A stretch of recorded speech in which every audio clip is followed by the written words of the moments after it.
Just Twins. Miaraka aminay androany tontolo miaraka tsika hitanareo hoe ohatrany ahoana miaraka amin'ny Just Twins, ohatrany ahoana miaraka amin'ny BGBBB. Yeah! Anao zavatra amilay be dia be tsika dia arao ary fa ho hitanareo dao ary.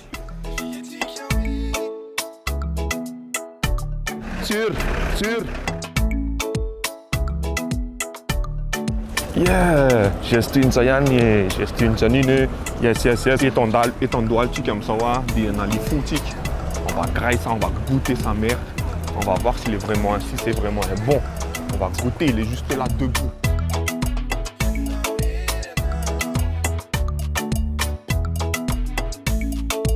Une dinguerie.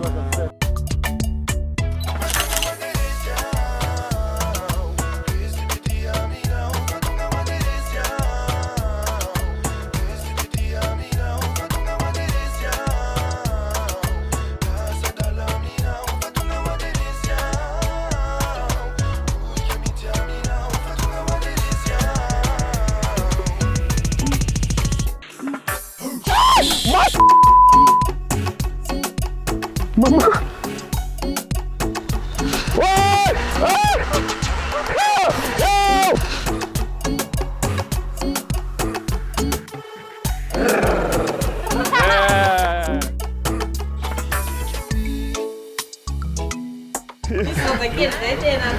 Makasitra kafe.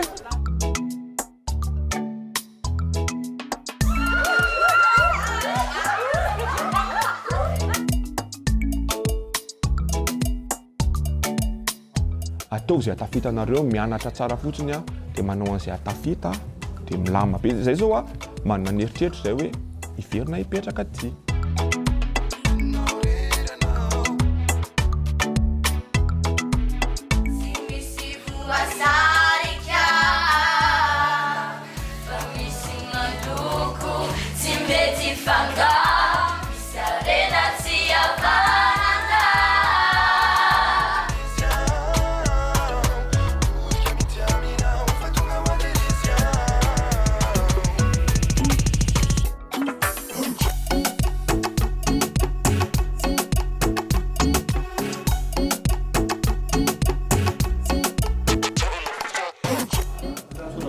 Nareo ny saorana nandray anay taty tena faly zay tonga atao aminareo ato.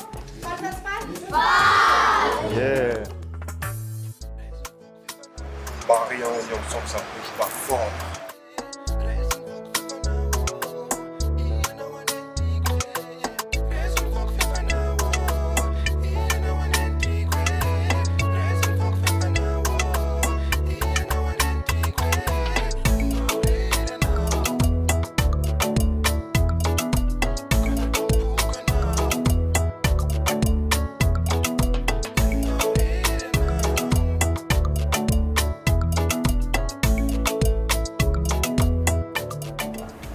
Beta ben ny toerana nandehananay fa tsy tadidinay intsony ary ny anarany fa beta be loatra beta be tena beta be tonga avy anay hatrany Ambanitsena teny ary dia zavatra tena hoe tsy nampozina zany hoe na akizany ary malala anay dia tena milay be tena zay hoe tena tsy nanapohan'ny le engouement le fahatongavanay taty tena tsy nampozina hoe ohatran'izany dia zao tonga aty mihevitra zay fa tsy maintsy mbola iketrika be tsika ary tena mbola hiady mafy tsika ho anatin'izany rehetrarehetra zany zay tonga aty kay voarainay ankizy tsara matraquage koa enjana be isorana an'ireo ekipa rehetrarehetra atao anaty matraquage aminay be ireo ekipa nanao matraquage misaotra anareo rehetrarehetra tsy adino taiga tsy adino rehetrarehetra milay be daholo nareo